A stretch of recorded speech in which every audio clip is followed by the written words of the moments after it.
si tomas apuntes y vas ahí con nosotros viendo verso a verso, puedes ponerle como título a esta porción lo siguiente: mátalo, úsalo o ámalo. 3 opciones: mátalo, úsalo o ámalo. La fama de Jesús ha crecido. Y lo que empezó en Capernaum, como hemos visto, en una sinagoga con pocas personas, ahora ya es una muchedumbre.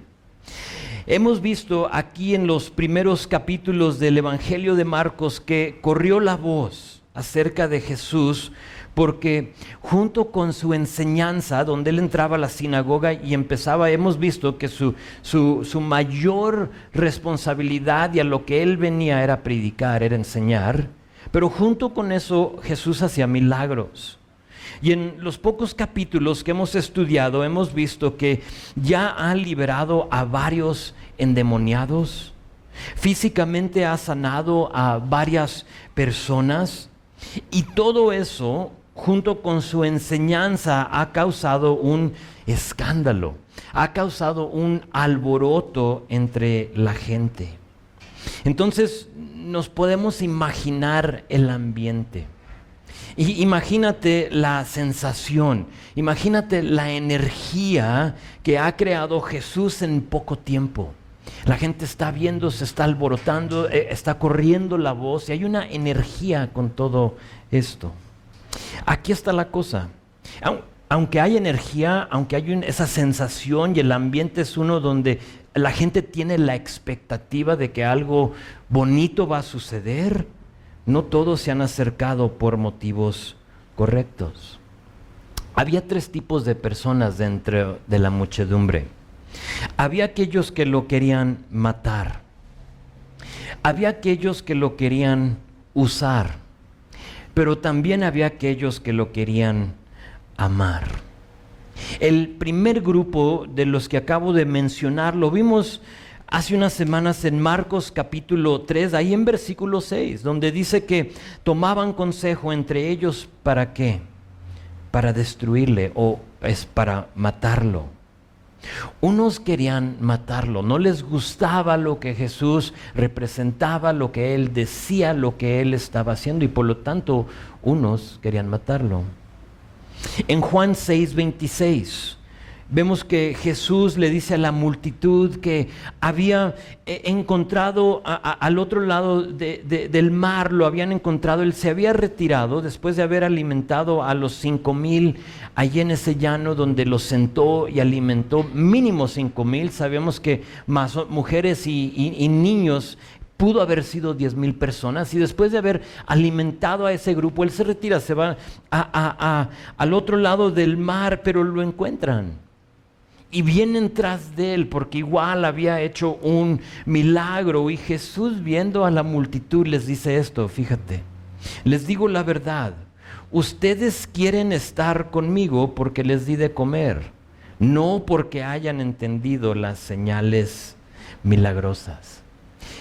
En otras palabras, y sabes, me encanta esto de Jesús, nunca habla vaga o indirectamente.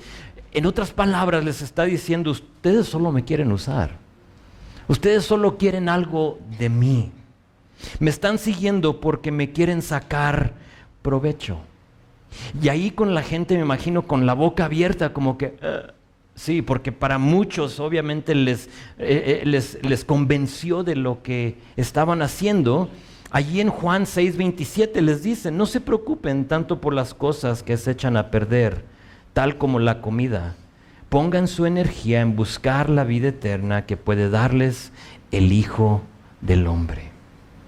Hoy vamos a examinar un poquito a ese grupo que lo quería usar, la muchedumbre.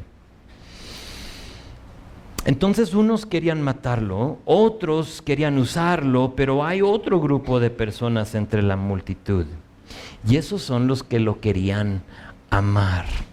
Ahora, hasta este punto en el Evangelio no sabemos cuáles son. No nos ha dicho Lucas quiénes son estas personas. Se le ha acercado mucha gente a Jesús, Pero entre de ellos hay unos que muestran un interés más allá de lo egoísta, un interés más allá de querer usarlo. Ven quién es Jesús, lo que está haciendo, lo que les está ofreciendo, y quieren ir un poquito más allá, quieren realmente amarlo. Les llamamos los 12 discípulos o los apóstoles. Hoy también vamos a ver un poquito de esas personas. En lo que estudiamos a estos diferentes grupos, te voy a pedir que te busques entre de ellos para ver cuál eres. No te voy a pedir a la salida que me digas, ¿y tú cuál eres? ¿El que lo quiere matar? ¿O lo estás usando, por eso estás aquí? Es más para ti, es personal, porque sabes, de nada nos sirve escuchar la palabra y no aplicarla a nuestras vidas. Entonces búscate, encuéntrate. La idea es de que te identifiques y que cambies algo si hay algo que cambiar. Amén. Entonces vamos a dividir el texto en dos partes. Los que lo querían matar lo vimos, verso 6 de capítulo 3. Ya no tenemos que hablar de ellos. Sabemos, los fariseos están ahí ya para atraparlo y lo van a seguir buscando, pero no lo van a poder atrapar porque su tiempo todavía no había llegado. Cuando Jesús dice es mi tiempo, es su tiempo y se da. Se vence, pero hasta ese momento no van a poder. Entonces no vamos a verlos a ellos, pero sí vamos a ver a los que lo querían usar. Entonces, si tomas apuntes, versos 7 a 12 le vamos a poner como los que lo quieren usar, los que lo quieren usar, y luego versículo 13 a 15, los que lo quieren amar. Quieren usar, quieren amar. Síganme ahí en Marcos capítulo 3 y vean conmigo versículos 7 y 8. Dice, mas Jesús se retiró al mar con sus discípulos y le siguió gran multitud de Galilea y de Judea, de Jerusalén, de Idumea, del otro lado del Jordán y de los alrededores, de Tiro y de Sidón. ¿Qué hacían? Dice que estaban oyendo cuán grandes cosas hacía y por lo tanto grandes multitudes vinieron a él. Si recuerdas, dejamos nuestra historia con Jesús sanando al hombre con la mano seca en el día de reposo. Ahí lo vimos en los primeros versículos de capítulo 3. Ahora, eso junto con el permiso que, si recuerdas, le dio a sus discípulos de arrancar espigas en el día de reposo, lleva a los fariseos a querer matarlo. Ahora, Jesús, percibiendo eso, sabiendo que eso estaba pasando, las intenciones de ellos, Él decide retirarse al mar con sus discípulos, nos dice verso 7. Excepto que no estaba solo. No era solo Él y sus discípulos. Ahorita, en unos momentos hablamos de la cantidad de discípulos, porque cuando piensas en discípulos, ¿piensas en cuántos? 12. Vamos a ver que no eran solo 12. En este momento no son solo 12. ¿Sí? Le sigue una multitud. Él se retira al mar con sus discípulos. Ahora, los historiadores estiman que este grupo de personas era más de 50,000 personas. Algunos dicen 100,000 personas siguiendo a Jesús. No sé tú, pero ayúdame, ve conmigo a ese lugar y en tu mente imagínate 50,000 personas. ¿Estás ahí? Piensa en 50,000 personas, todas buscando a una persona. No están ahí de fiesta, están ahí buscando a solo una persona y su nombre es Jesús. Nos dice que vinieron de las regiones de Galilea, de Judea, de Jerusalén, de Idumea y del otro lado del Jordán. El otro lado del Jordán es lo que es hoy en día Jordania, el país de Jordania. De Tiro y de Sidón, lo que es hoy en día Siria y el Líbano. De todas estas zonas. Tengo un mapa, no sé si me lo puedas poner, Dani, para que mejor entendamos lo que está pasando.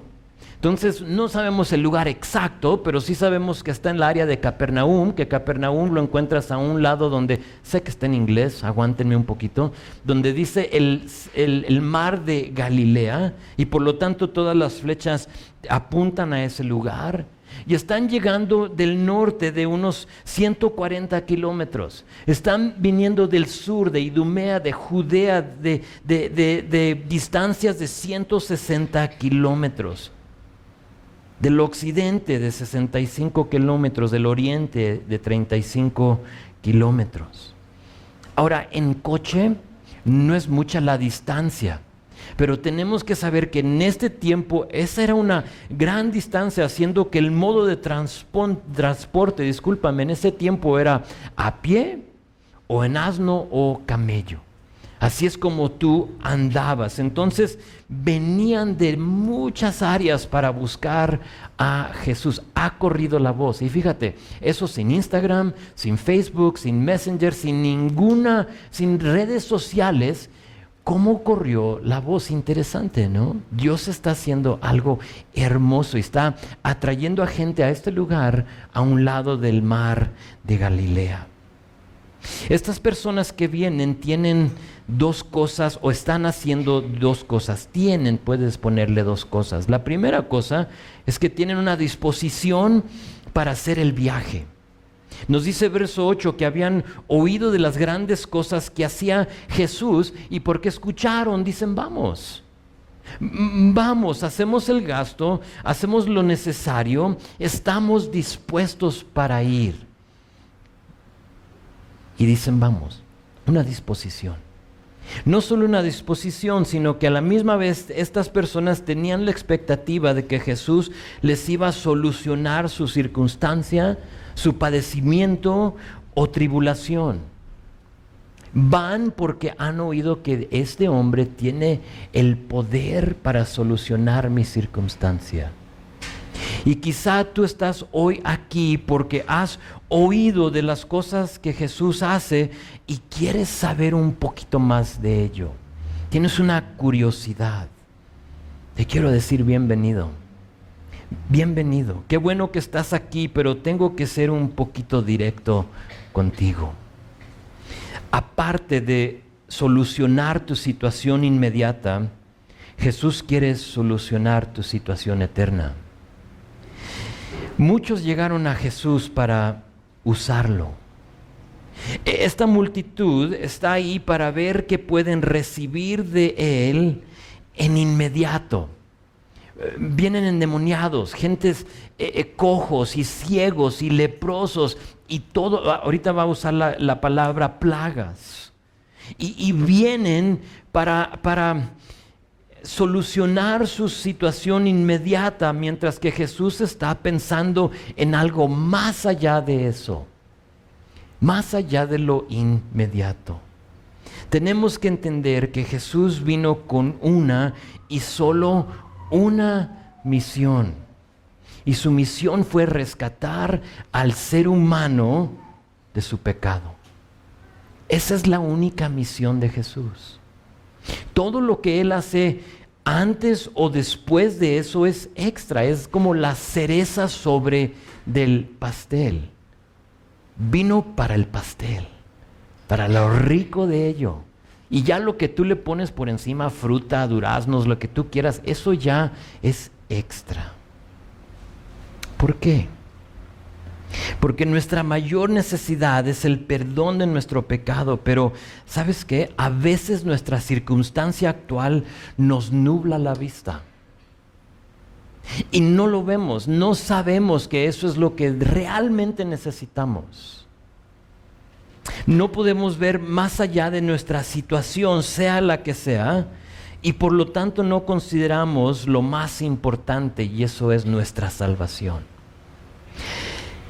Dios es tan bueno y tan lleno de gracia y de misericordia que a veces permite, fíjate, chécalo, a veces Dios permite sufrimiento en nuestras vidas para que nos encontremos con su Hijo, para que tú llegues aquí rengueando y que tú te encuentres con su Hijo.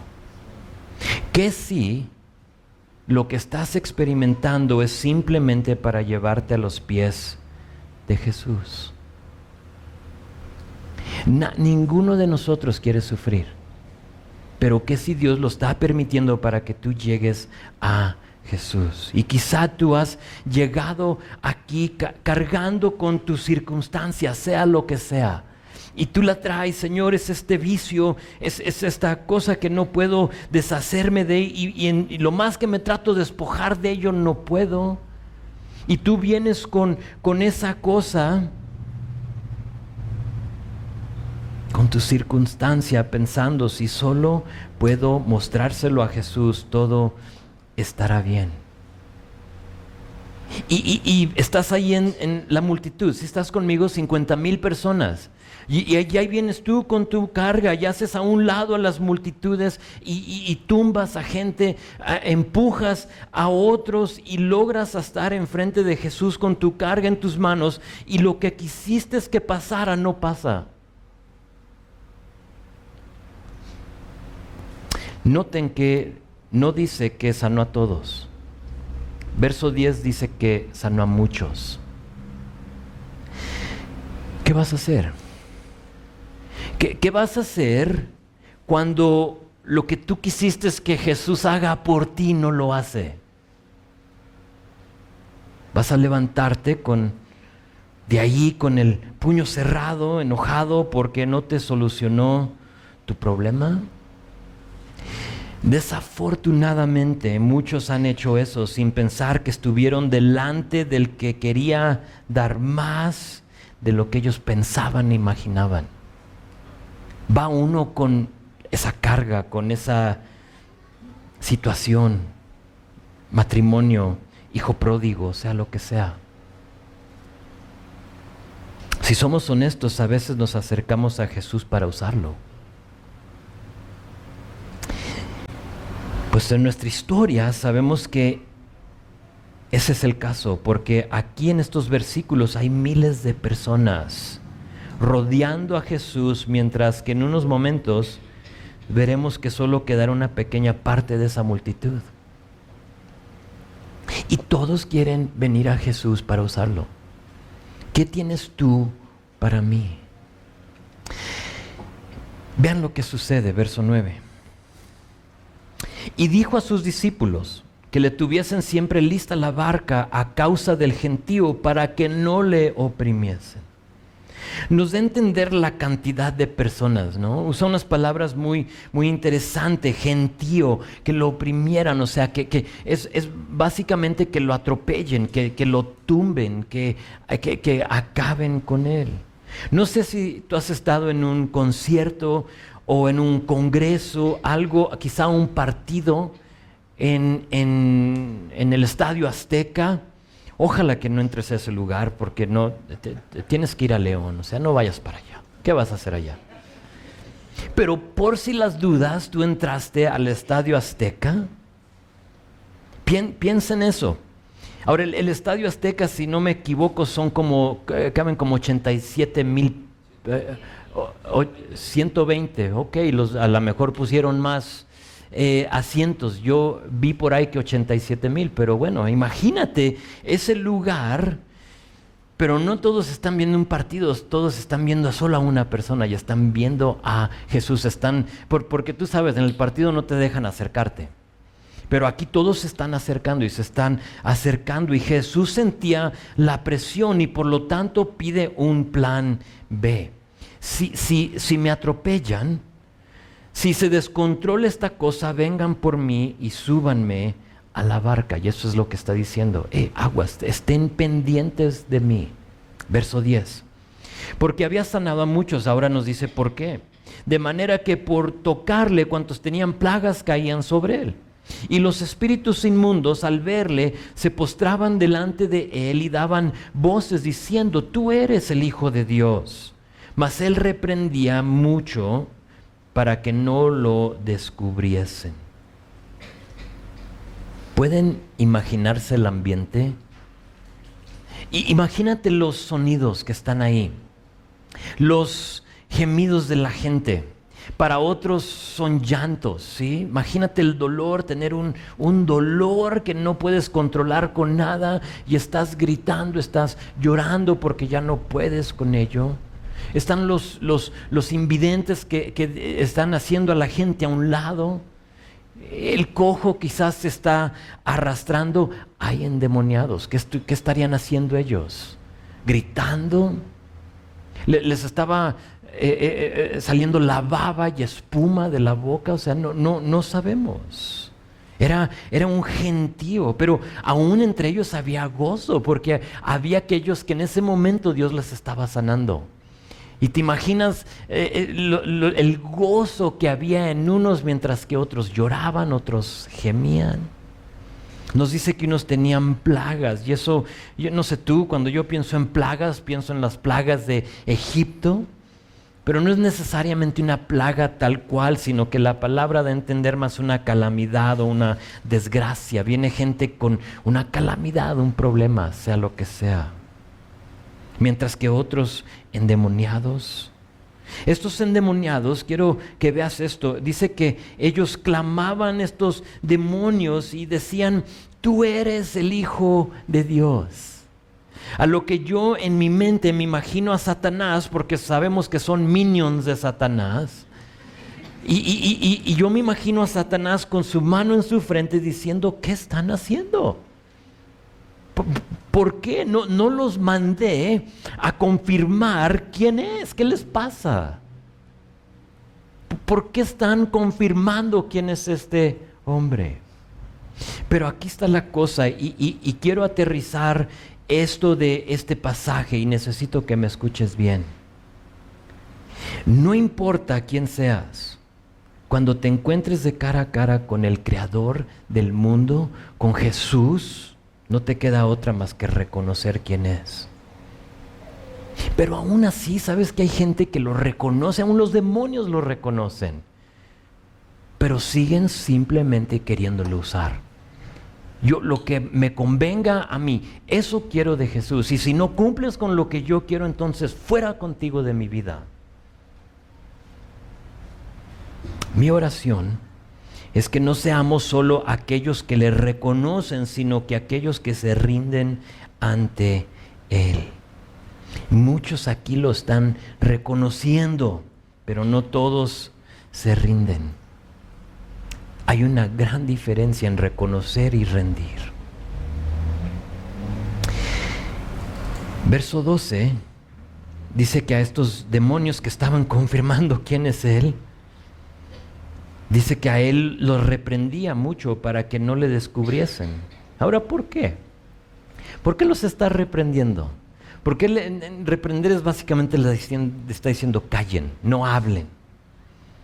Los está reprendiendo y les está diciendo que no lo descubran, porque Jesús no necesita la ayuda de aquel que no se va a rendir.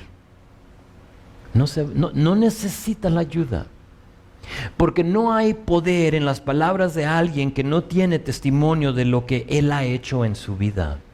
No hay poder, de nada te sirve. Ahora, esto es muy similar. No digo que la persona es como el endemoniado, pero puedo compararlo con lo que les dice Jesús aquí. Es muy similar a la persona que reconoce a Jesús, pero que no se ha sometido a Él. O sabe quién es, ha escuchado el Evangelio, pero no se ha sometido. Tiene conocimiento de Él. ¿Ves lo que ha hecho quizá en las vidas de otras personas?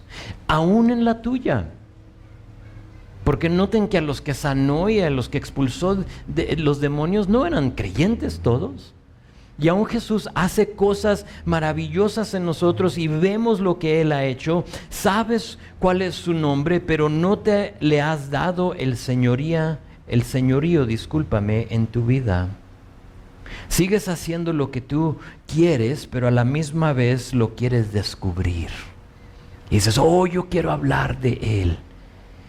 Déjate digo quién es mi Dios, pero a la misma vez no te has rendido a Él. Lo he compartido en otras ocasiones, pero aquí creo vale mencionarlo una vez más. La cita es 1 Samuel 15:22. Lo anotas tú, yo te lo leo. Dice esto: ¿qué es lo que más agrada al Señor? ¿Tus ofrendas quemadas y sacrificios, o que obedezcas a su voz? Hace una pregunta. Y luego dice esto: escucha, con puntos de exclamación en mi Biblia. Dice: escucha, la obediencia es mejor que el sacrificio, y la sumisión es mejor que ofrecer la grasa de carneros.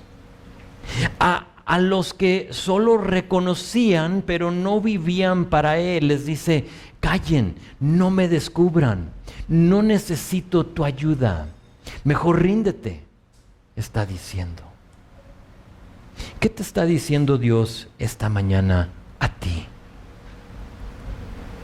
Ahí donde estás sentado tú, ¿sientes que Dios te está diciendo: descúbreme, habla de mí, revélame a los demás?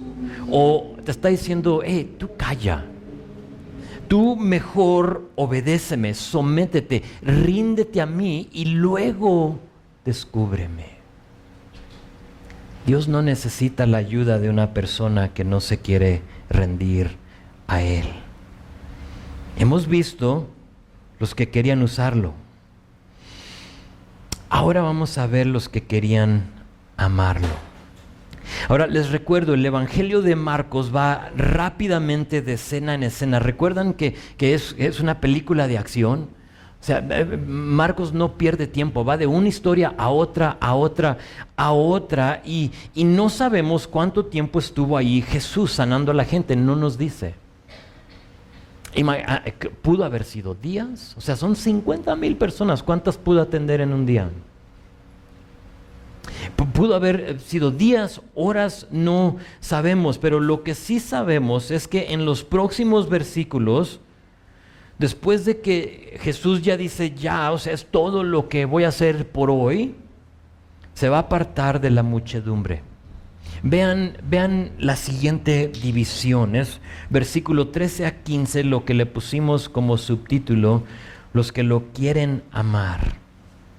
Dice verso 13: después subió al monte y llamó a sus discípulos. Llamó así a los que él quiso y vinieron a él. Y estableció a 12 para que estuviesen con él y para enviarlos a predicar, y que tuviesen autoridad para sanar enfermedades y para echar fuera demonios. Siendo que es una película de acción, parte de lo que tiene el Evangelio de Marcos es que no da muchos detalles que otros de los evangelios dan. Por eso es importante leerlos todos. Y cuando tú lees esto en el Evangelio de Lucas, te das cuenta que Lucas capítulo 6, 12 nos dice lo siguiente. Dice: en aquellos días él fue al monte a orar y pasó la noche orando a Dios. Y cuando era de día, llamó a sus discípulos y escogió a 12 de ellos, a los cuales también llamó apóstoles. Es la misma escena, es la misma historia. Ahora, ¿qué haces cuando tú tienes que tomar una decisión muy importante?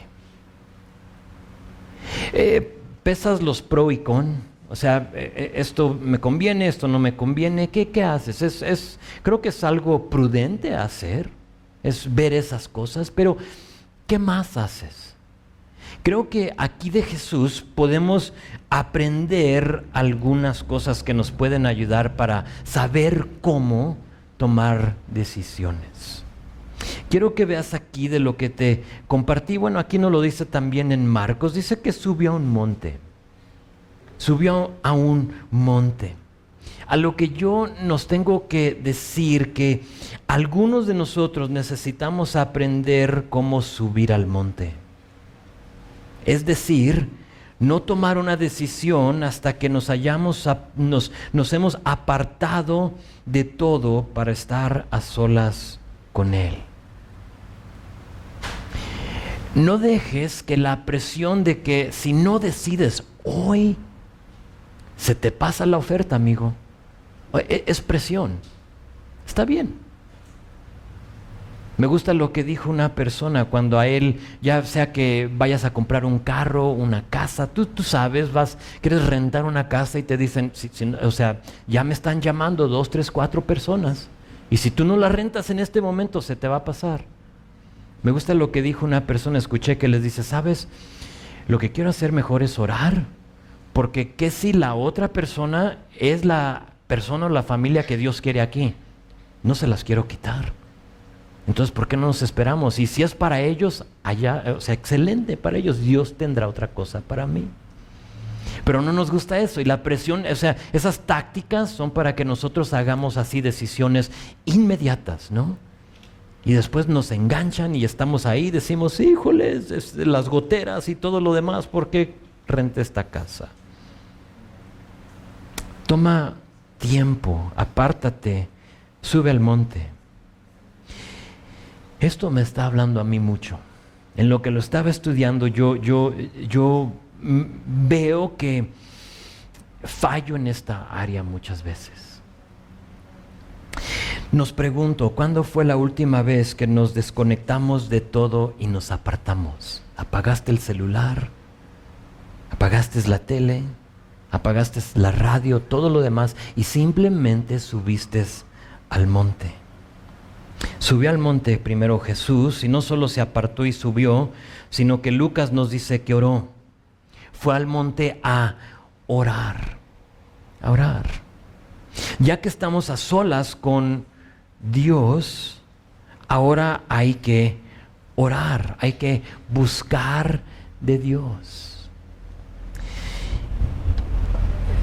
A mí me gusta correr y corro acá en Los Picachos y a veces veo a gente con sus tapetes de yoga, con no sé qué más, mucha gente rara anda por allá, yo uno de ellos, pero veo que se suben al monte porque van a apartarse al monte.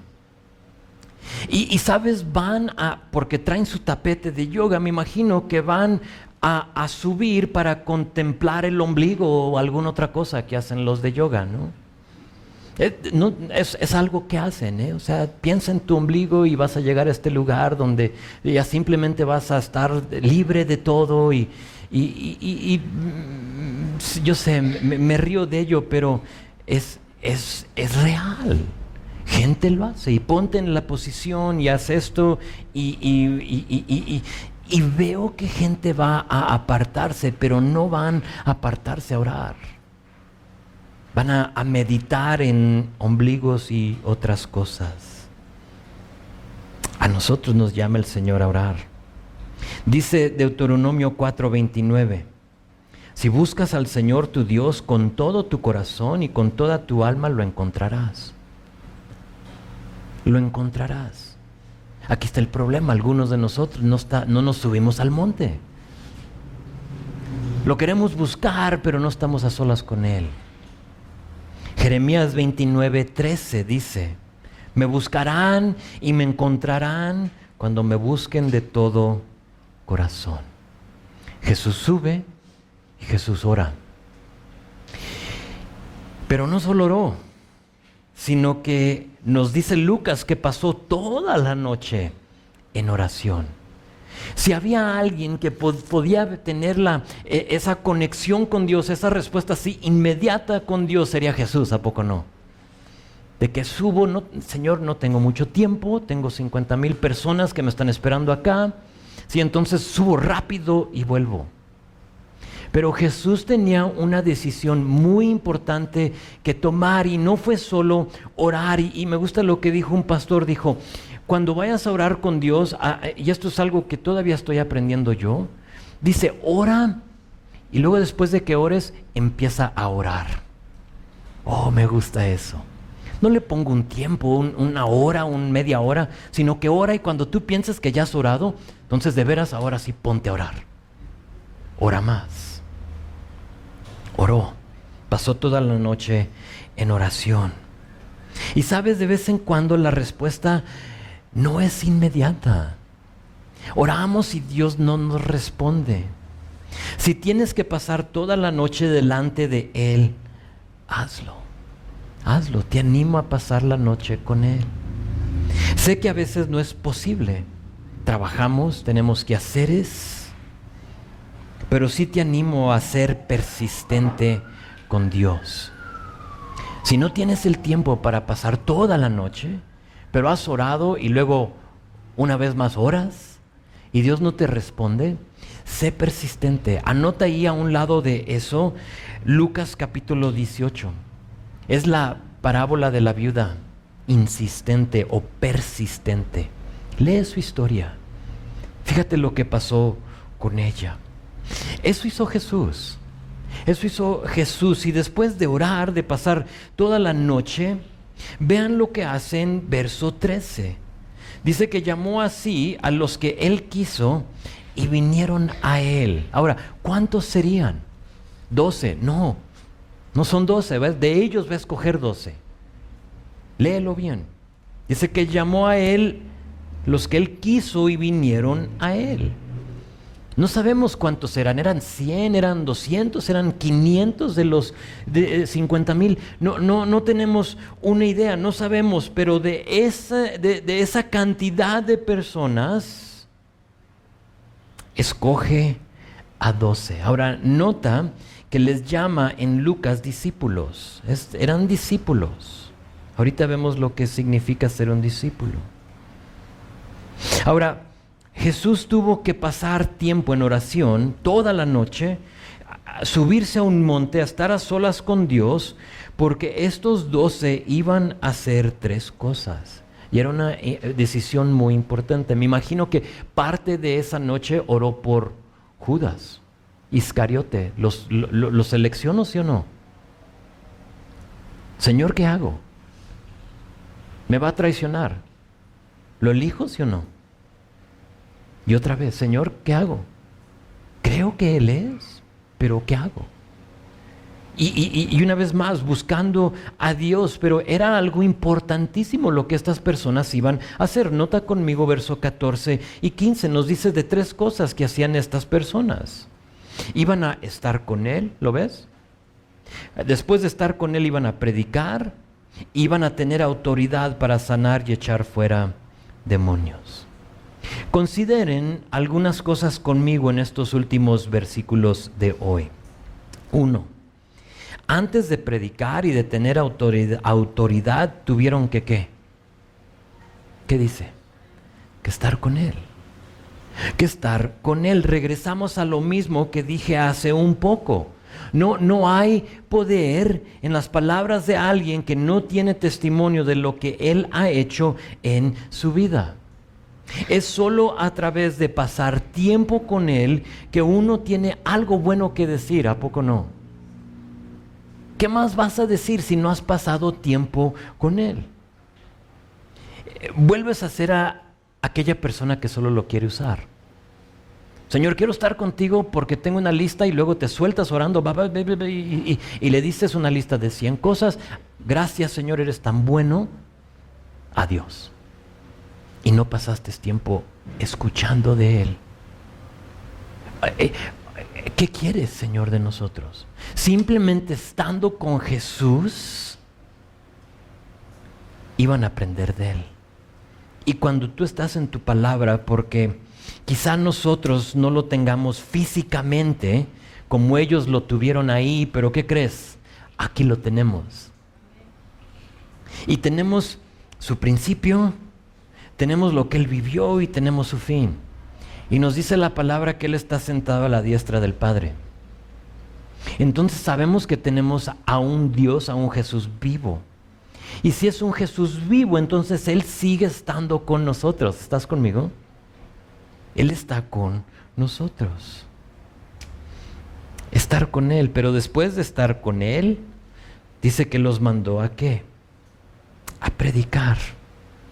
Ahora, hay que no confundir la palabra predicar. Cuando escuchas esa palabra, no pienses en esta cosa, en el púlpito. Y digas, es que pues el pastor es el que predica. La palabra predicar simplemente habla de la función de un heraldo.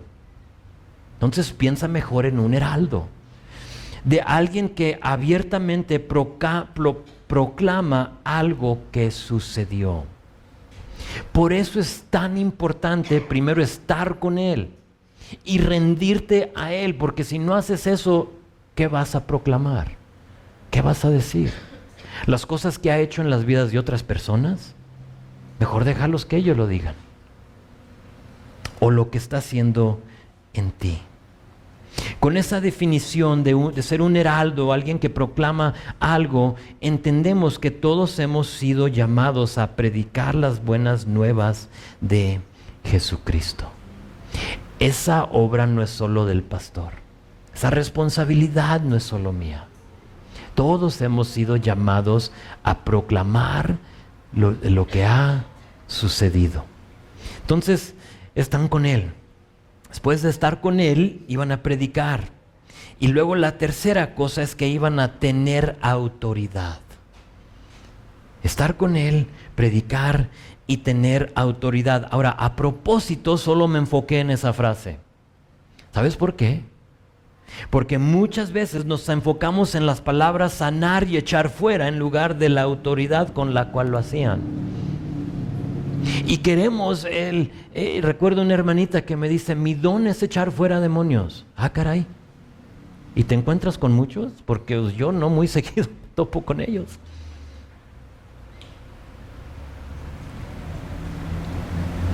Autoridad, en este uso donde dice que iban a tener autoridades, meramente poder o permiso o libertad para escoger hacer algo. Entonces, aunque menciona sanar y echar fuera, y ellos iban a tener el permiso, se puede decir, o iban a tener la libertad o el poder para hacer eso, creo que en donde deberíamos primero ejercer esa autoridad, ese permiso, esa habilidad, ese poder es en las áreas más sencillas y pequeñas de nuestras vidas.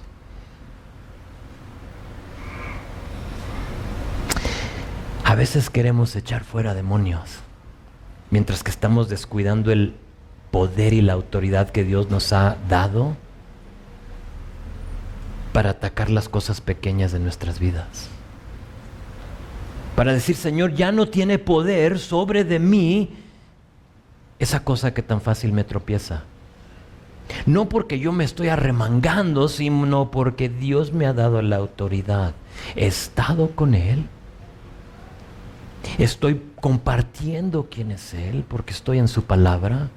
Y no estoy hablando de que te paras en la esquina cada domingo y cada día y estás ahí.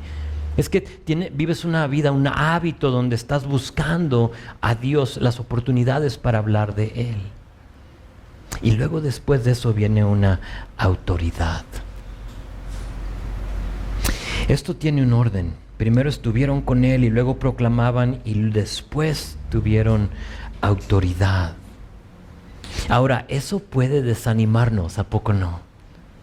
Nos puede desanimar porque quizá alguno de nosotros digamos, a mí me falta estar con Él. Hay una deficiencia de eso en mi vida.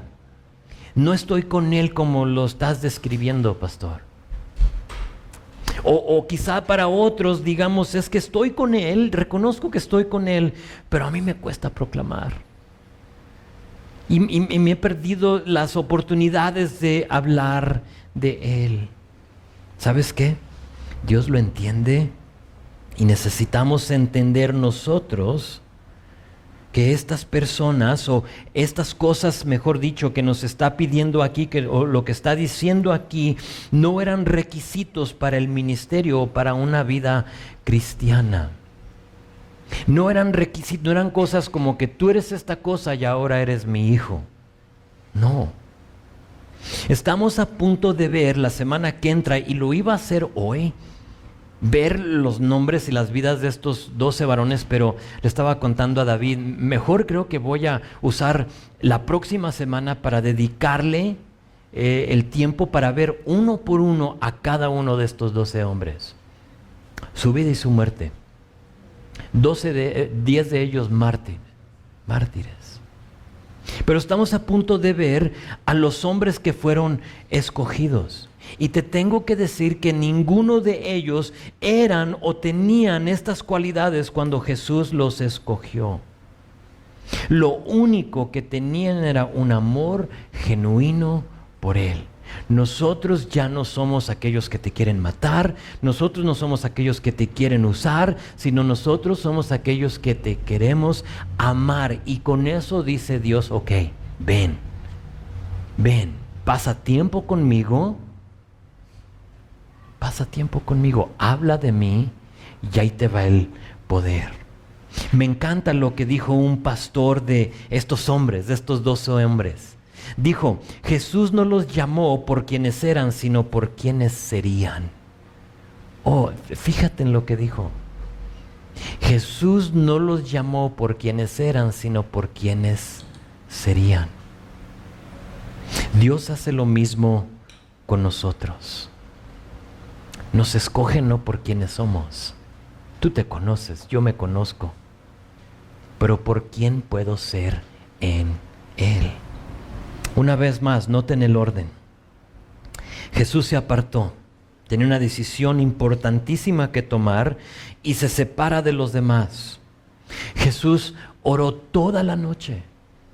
Es decir, Jesús se dio la voluntad a Dios, a lo que Él quisiera. Señor, lo que tú quieras conmigo, ahí te va. Haz lo que tú quieras conmigo. Escuchaba a un pastor ayer que decía, nomás escuché un poquito de lo que dijo y me gustó. Le estaba hablando a jóvenes. Dijo, ¿hemos considerado a Dios aún en nuestra carrera, en lo que estamos estudiando? ¿O fue nomás una decisión, pues es lo que a mí más me gusta, entonces lo voy a hacer, o es lo único que puedo hacer, o lo único que me ofrece esta uni? ¿O consideraste, tú le dijiste, Señor, oro toda la noche lo que tú quieras para mí? Ahora, si ya estás en la carrera, pues síguele. O a lo mejor Dios te dice, déjalo. No sé. Pero Jesús oró, se dio todo el derecho a Dios. Y luego, ¿qué hizo Jesús? Jesús estableció. Dice aquí que Él estableció a 12. Esa palabra establecer, y vamos a terminar con esto, en griego es ordenar. Algunas traducciones, quizás la tuya, dice que ordenó a 12.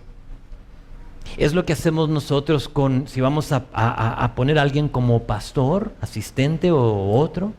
Es que lo vamos a ordenar, simplemente no vamos a confirmar lo que Dios ya está haciendo en su vida. Lo confirmo, veo que Dios ya lo está haciendo, entonces te ordeno. Pero puede ser ordenar, pero este sentido en este lugar donde dice que Jesús estableció, está hablando de construir o de formar algo. Entonces, a un lado de esa palabra establecer, tú puedes en tu Biblia, si te gusta, poner construir o formar algo. Dios los ve así tal cual. Así como Dios te ve hoy, así como llegaste esta mañana. Y Dios los ve y les dice, te escojo. Voy a formar a Simón Pedro. Veo a Juan y dice, a él lo voy a construir. Veo a Tadeo y también a Tadeo voy a construir algo en su vida. Y tienes que saber que Jesús hace lo mismo con nosotros. Esta mañana quiero que sepas algo. En nuestra historia hubo aquellos que vieron a Jesús y lo quisieron matar. No lo apreciaron, no lo aceptaron y por lo tanto lo rechazaron. Mi oración es que si tú eres esa persona hoy, que hoy te arrepientas, que hoy le rindas tu vida a Él, reconociendo que sin Él no eres nada. Pero hubo también aquellos que se acercaron a Jesús, pero solo para usarlo. Vieron los milagros y dijeron, de ahí soy. ¿No has dicho eso? De ahí soy. De ahí soy. Son milagros. Yo quiero estar en medio de eso. Necesito un milagro yo en mi vida.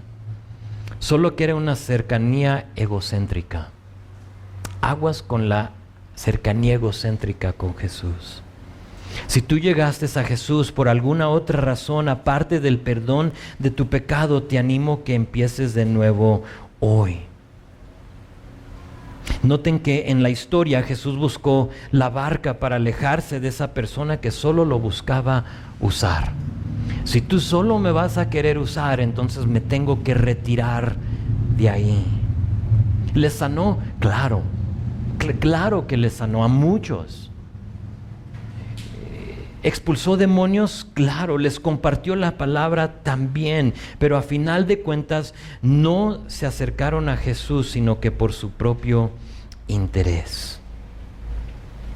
Pero hubo otro grupo, y ese grupo, entre las multitudes, no numerado porque no sabemos cuántos, había otro grupo que amaba a Jesús, y de ese grupo Jesús va a construir y va a formar algo en 12 de ellos. Ahora, ¿por qué 12? Y quizá esto lo debería dejar para la próxima semana, pero lo repito, la semana que entra. ¿Por qué 12? 12 creo yo, porque entre los que lo amaban, no numerado, no sabemos cuántos eran, no todos lo iban a seguir. Y Jesús lo sabía. Dentro de los que lo amaban, algunos iban a ir. La historia la tenemos en Juan capítulo 6. Cuando Jesús, si recuerdas, les dice que Él era el pan de vida. ¿Te acuerdas de esa historia? Y todo, a algunos les gusta, pan de vida, sí, come de mí. Pero entonces Jesús dice algo muy, un parteaguas en su prédica, en lo que Él les está diciendo. No solo yo soy el pan de vida, sino que les dice, si no comen de mi carne y beben de mi sangre, no tienen vida. A lo que algunos dijeron, no manches, ¿no lo vamos a comer? ¿Canibalismo? ¿Qué es esto? Y dice que algunos de sus discípulos, que un discípulo es solo un alumno, un discípulo no te hace un creyente. Un discípulo, la palabra en griego es alumno, es alguien que está estudiando, y es interesante que aquí puede haber alumnos de Jesús que no son creyentes. ¡Wow! Nos explota la mente. Yo sé un montón de la palabra, sí, pero para algunos esa inteligencia, ese conocer está aquí y le batalla y le cuesta hacer ese viaje de aquí a aquí. Lo tenemos aquí, pero no lo tenemos aquí. Y esos discípulos, algunos de ellos dijeron esto: dura es esta palabra, ¿quién la puede oír? Lo que tú nos estás diciendo, Jesús, es dura. Ahora, son 12, pero había más. Porque dice que desde entonces muchos de sus discípulos volvieron atrás y ya no andaban con Él. Y por lo tanto, 12. 12 que no iban a alejarse de Él. Jesús va a pasar tiempo con ellos van a aprender de Él, van a hacer grandes cosas para Él. Y les quiero decir que Dios quiere hacer lo mismo con nosotros. La pregunta entonces es para nosotros: ¿cuál eres tú? ¿El que lo mata, el que lo usa o el que lo ama? Te animo a escoger bien. Amén.